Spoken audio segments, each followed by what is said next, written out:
আজ শেয়ার করব পাট শাকের রেসিপি। যেইভাবে রেসিপিটি তৈরি করব একবারের জন্য হলেও ট্রাই করবেন। গ্যারান্টি দিয়ে বলতে পারি এত টেস্টি হবে খেতে, যেটা নাকি খাওয়ার পরই বুঝতে পারবেন, তারপরে সে কমেন্ট করে জানিয়ে যাবেন যে রেসিপিটা কতটা টেস্টি হয়েছিল। নমস্কার বন্ধুরা, শ্বশুর বৌমা রান্নাঘর অ্যান্ড ব্লগ চ্যানেলে সকলকে স্বাগত।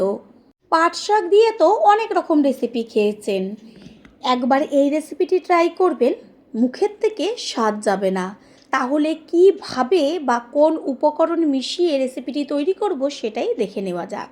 সবার প্রথমে এইখানে তো পাট শাক নিয়েছি, আর পাট শাকগুলোকে ভালো করে পাতাগুলো বেছে নিয়েছি, আর গোড়ার দিকের কিছুটা অংশ কেটে বাদ দিয়েছি, বেশিটা বাদ দিইনি কারণ একদম কচি এখন পাট শাক, সেই কারণে ডাঁটির সমেতই দিয়েছি, গোড়ার দিকে অল্প করে ফেলেছি। এবার শাকগুলোকে কেটে নেওয়ার আগে ধুয়ে নেব। সব সময়ের জন্য শাক আগে ভালো করে ধুয়ে নিতে হয়, তারপরে কাটতে হয়। কাটার পরে যদি শাক ধোয়া হয় তাহলে শাকের ভেতরে থাকা গুণাগুণগুলো জলের সাথে বেরিয়ে যায়। এইখানে শাকগুলো দেখা যাচ্ছে ভালোভাবে জল দিয়ে ধুয়ে নিয়েছি আর জলটাকে ঝরিয়ে রেখেছি। এরপর এটাকে কেটে নিয়ে ফিরে আসছি।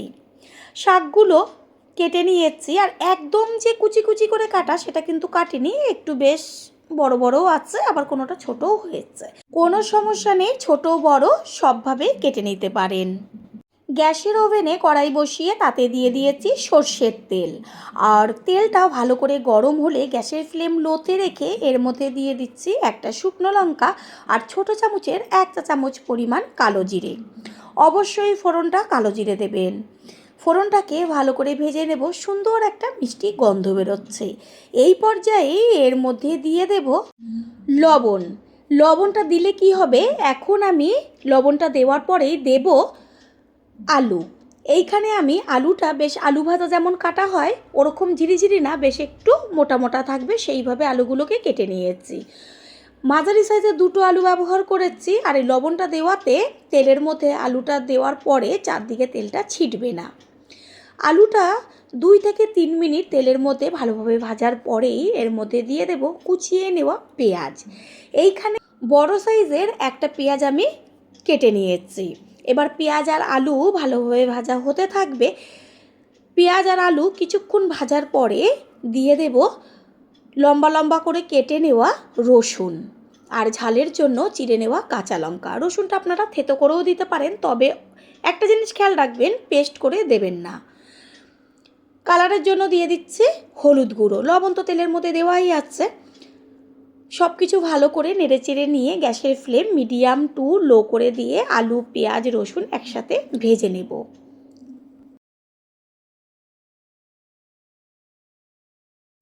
আলু পেঁয়াজ বেশ অর্ধেকের বেশি যখন ভাজা হবে সেই পর্যায়ে এর মধ্যে দিয়ে দিচ্ছি মুগের ডাল। মুগের ডালটা এইখানে আমি ভালো করে জল দিয়ে ধুয়ে নিয়েছি। মুগের ডালের পরিমাণ একটু যদি বেশি দেওয়া হয় তাহলে শাকটা খেতে বেশি টেস্টি হবে।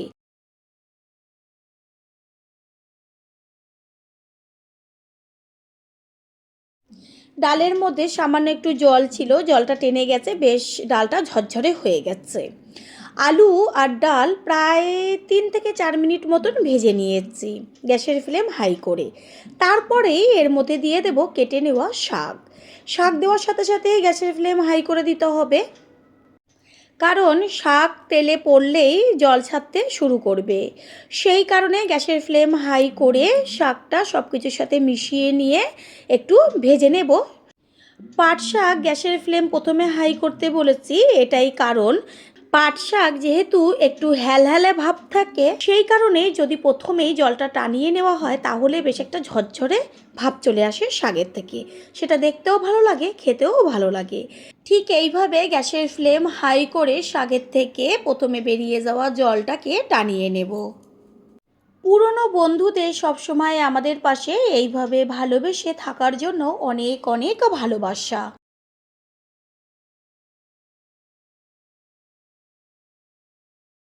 শাকের থেকে যতটুকু জল বেরিয়েছিল সেটা টেনে গেছে, আর শাকটাও মজেছে, বেশ একটা ঝরা ঝরা ভাব চলে এসছে। এবার এর মধ্যে দিয়ে দেব একদম অল্প পরিমাণ জল। জলের পরিমাণ কখনোর জন্যই বেশি দেবেন না, একদম অল্প করে জল দিতে হবে, শুধুমাত্র ওই যে ডালটা দেওয়া হয়েছে সেটা সামান্য একটু নরম হবার জন্য। এটা তাড়াতাড়ি হবার জন্য একটা ঢাকনা দিয়ে দেব। প্রথমবার যারা আমাদের চ্যানেল ভিজিট করছেন তাদের আন্তরিক শুভেচ্ছা ও অনেক ভালোবাসা।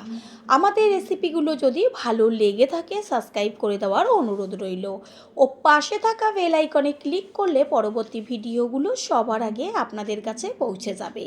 ঠিক এইভাবে 5 থেকে 7 মিনিট মতন হবার পরই কড়াইয়ের থেকে ঢাকনাটা সরিয়ে খুন্তি দিয়ে বেশ ওপর নিচ করে মিশিয়ে দেব।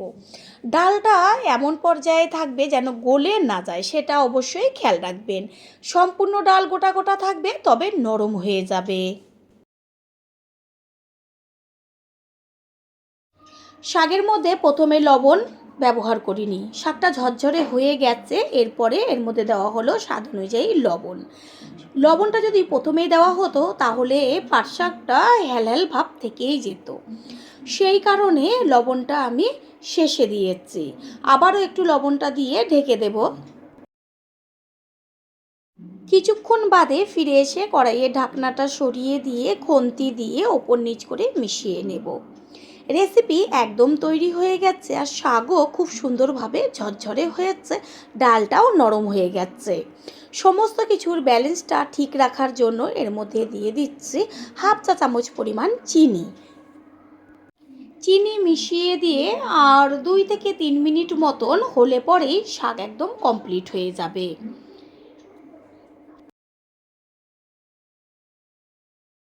শাকের যেমন কালার তেমন টেস্ট, পাতে দেওয়া মাত্রই অন্য আর কিছু লাগবে না। এই শাক দিয়েই এক থালা ভাত হামেশাই খেয়ে নেবে। এবার গ্যাস অফ করে দিয়ে একটা পাত্রে তুলে নেব। তৈরি হয়ে গেল আজকের রেসিপি। আশা করি রেসিপিটি ভালো লাগলো, আর যদি ভালো লেগে থাকে একটা লাইক, কমেন্ট, পারলে একটা শেয়ার করে অবশ্যই জানাবেন। আপনাদের দেওয়া একটা লাইক ও লাইকের পাশে থাকা হাইপ আর একটা শেয়ার আমাদের কাছে অনেক অনেক গুরুত্বপূর্ণ। All friend, thanks for watching my video.